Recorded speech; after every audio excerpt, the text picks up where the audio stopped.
The call came while I was standing in the empty living room of the house I bled for. Bare walls, new keys biting into my palm.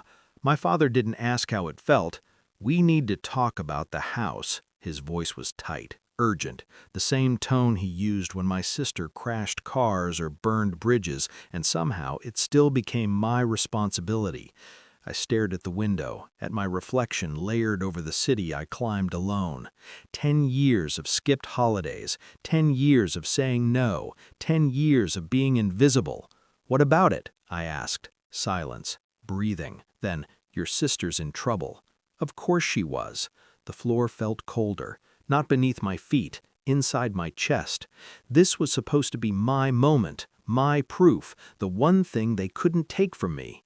I knew this day would come, I thought. I just didn't know how far they were willing to go.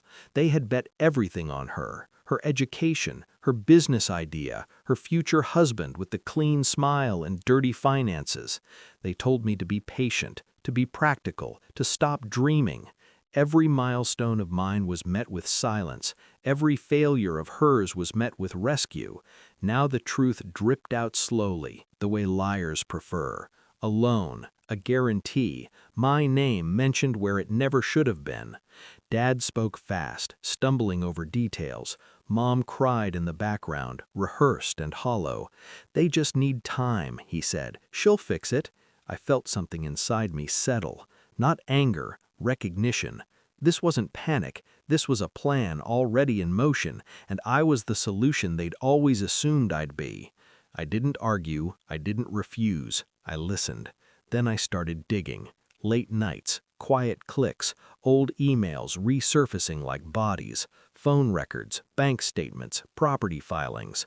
I learned how carefully my exclusion had been engineered, how my signature had almost appeared on documents I'd never seen, how my sister had been living a double life, successful on social media, drowning in reality.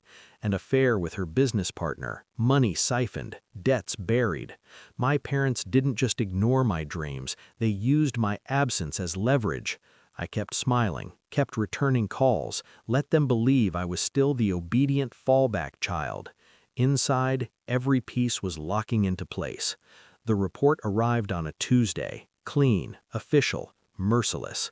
I printed it, drove to my parents' house, sat at the table where my opinions had never mattered. I slid the papers toward them. Dad's hands shook. Mom stopped crying. My sister went pale.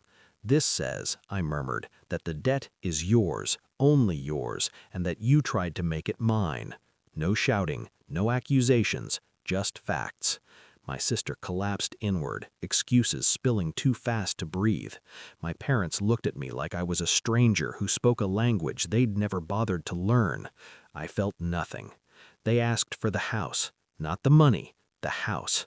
My father said my name the way men do when they're desperate. I stood. "I spent 10 years building something you never believed I deserved," I said quietly. "You don't get to own it now." I placed the keys back into my pocket. "No more rescues," I added. "No more sacrifices." My sister sobbed. My parents broke. I walked out before they could ask me to stay.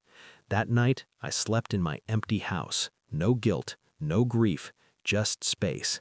They taught me early how to survive without love. All I did was learn the lesson too well. I didn't lose a family. I outgrew a lie, and I finally locked the door behind me.